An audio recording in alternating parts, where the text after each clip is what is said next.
जब हमारी वो वक्त आया फसलें बोने का, तो उन्होंने पानी को पहले एकदम ड्रेन कर दिया और जब फसल बोने का आया वक्त तो थोड़ी देर के लिए पानी को रोका ताकि फसलों को नुकसान पहुंचे, फिर एकदम ड्रेन कर दिया। एक दो मरतबा उन्होंने किया, लेकिन रन ऑफ द रिवर के अंदर वो कैपेसिटी नहीं होती कि वो बहुत बड़ा है वो डैमेज कर सके। हम्म। लेकिन जो उन्होंने किया, इसे आप वेपनाइजेशन ऑफ वाटर कहेंगे। यानी आपका इंटेंट पानी नहीं, आपका इंटेंट ये है कि पाकिस्तान की सकाफत, पाकिस्तान की जो जो एग्रीकल्चर है जिससे मुंसलिक है 40 से 50% लोग, और तकरीबन 25 से 30% पाकिस्तान की हम्म। जीडीपी है, सिविलाइजेशन है।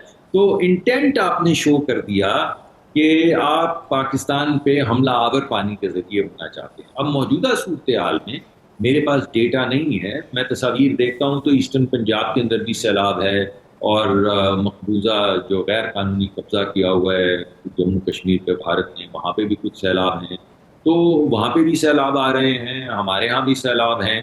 पानी के रास्ते में कोई आ भी नहीं सकता, उसे रोकना भी बहुत मुश्किल है। हम्म। लेकिन अगर अगर वो स्ट्रेटिजिकली अपने बंद खोल के उस वक्त जब पाकिस्तान के दरिया भरे हुए हैं अगर वो पानी छोड़ रहे हैं, तो वो इनह्यूमेन है। वो मैं समझूंगा कि वेपनाइजेशन ऑफ वाटर है।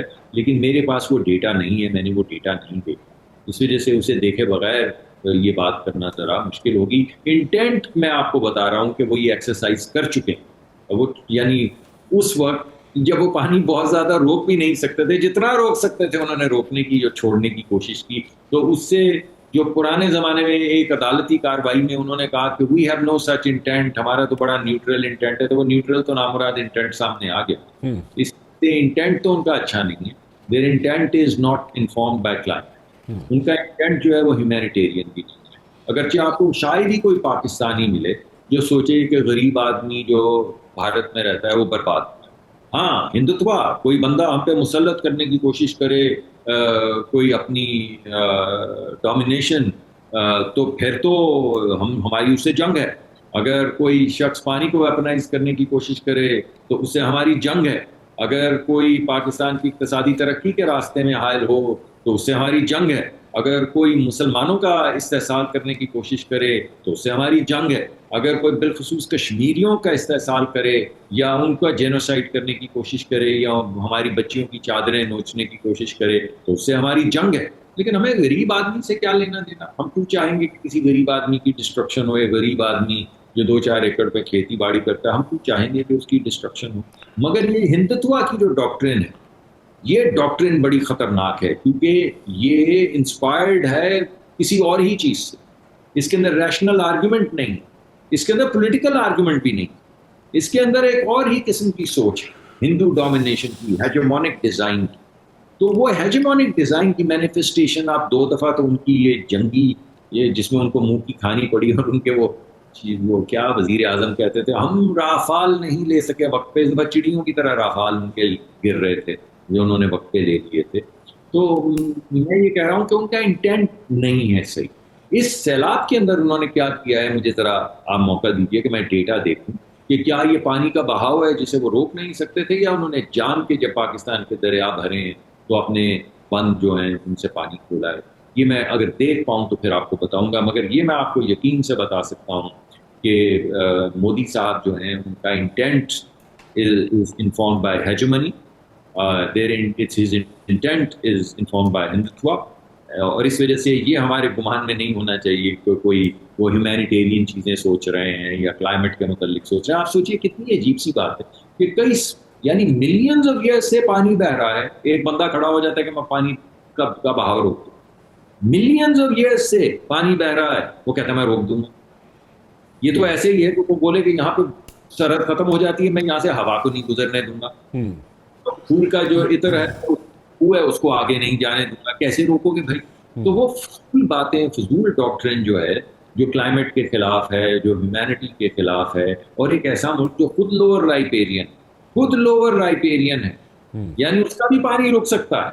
हम्म। अगरचे हमें इससे कोई गर्ज नहीं है, हम क्यों चाहेंगे कि वहां के गरीब लोग जो है उनको नुकसान पहुंचे, जैसा मैंने आपसे पहले कहा। हम्म। लेकिन वो खुद लोअर राइपेरियन है, वो इस तरह की बातें करेगी, उसे जेब नहीं देती। मगर उसे जेब तो कुछ भी नहीं देता, क्योंकि उसका डिजाइन जो है वो हेजेमोनिक है, वो रैशनल नहीं है, वो ह्यूमैनिटेरियन नहीं है, वो एनवायरमेंटल नहीं है, हम्म। वो हुआ है। वो हेजमनी का जो डिज़ायर थी इस रीजन में, वो तो उसकी फिजल आउट कर गई। और वो और कहते हैं कि ये नेट सिक्योरिटी प्रोवाइडर है, मैंने कहा अपनी तो कर नहीं सकते। हाँ हाँ अपनी कर ले तो बहुत हाँ, है। वही वो जो हेजमनी के डिज़ायर था उसका, वो इंडिया का, वो तो वो खैर वो फिजल आउट कर गई चीज़ें, क्योंकि वो तो 4 दिन का कॉन्फ्लिक्ट तो नहीं, वो 3 घंटे 45 मिनट का मैं कॉन्फ्लिक्ट समझता हूँ, उसमें वो सारी चीज़ें फिजल आउट हो गई। हेजेमनी 57 मिनट्स में ही खत्म कर दी थी भाई। जब अच्छा। 85 जहाज 4 मिसाइल 5 मिसाइल लेकर उड़े, यानी 450 मिसाइल मुख्तलिफ तरफ से पाकिस्तान की तरफ आए, तो आपके ख्याल में बहावलपुर के साथ वो किसी मस्जिद के साथ बने सिर्फ 3 घर उड़ाने के लिए आ रहे थे? ये तो उनका बेड़ा गर्क कर दिया। दिया। 4 जहाजों ने हमारे जो उड़े, तो फिर उनको समझ आई कि नहीं भाई यहाँ से तो हटो। और फिर इधर उधर फिरते रहे कि सुलह करवा दो, जंग रुकवा दो। तो हम तो पहले ही डायलॉग की बात कर रहे थे, हमने सिर्फ 4-5 दिन डायलॉग की बात नहीं। जब इन्होंने इल्जाम तराशी शुरू की, हमने कहा जवाब डायलॉग है। जब इन्होंने कहा कि नहीं इसका हम बदला लेंगे, ये करेंगे, तो हमने उस वक्त भी कहा कि हमसे डायलॉग नहीं करते, किसी मल्टीलैटरल फोरम से कर लें, दोस्त ममालिक से कर लें। और जब इन्होंने जंग की तो हमने कहा अब डायलॉग, अब जंग ही होगी। फिर जब जंग हार गए तो हमसे पूछा कि लोगों ने कि क्या चाहता, हमने कहा अब कर लें डायलॉग, जंग तो हार चुके हैं। इस वजह से हम तो अमन पसंद मुल्क हैं, हमेशा से डायलॉग चाहते हैं, मगर डायलॉग अकेला नहीं। डायलॉग कश्मीर पे भी होगा, डायलॉग राइट्स पे भी होगा, डायलॉग इंडस वाटर ट्रीटी पे भी होगा, डायलॉग हर चीज पे होगा। एक कॉम्प्रिहेंसिव डायलॉग ठीक। होगा। अगर उन्होंने होश के नाखून लिए तो फिर हो सकता है कि हम सारे जो है हम साए हैं, तो अपना अपना काम करें और अपने अपने मुल्क की तरक्की और गुर्बत मिटाने की तरफ सोचें। अच्छा, एक चीज़ बताएं कि ये 27-28 अमेंडमेंट जो है, इज दैट इन द ऑफिंग? मैंने तो राणा साहब कोई ऐसा कागज नहीं देखा, कोई नहीं देखा। मैं वैसे ज़ाती तौर पे समझता हूँ कि बाद हमारे एडमिनिस्ट्रेटिव कंट्रोल्स जो हैं वो कम्प्लीटली आउट ऑफ बैक हो चुके हैं।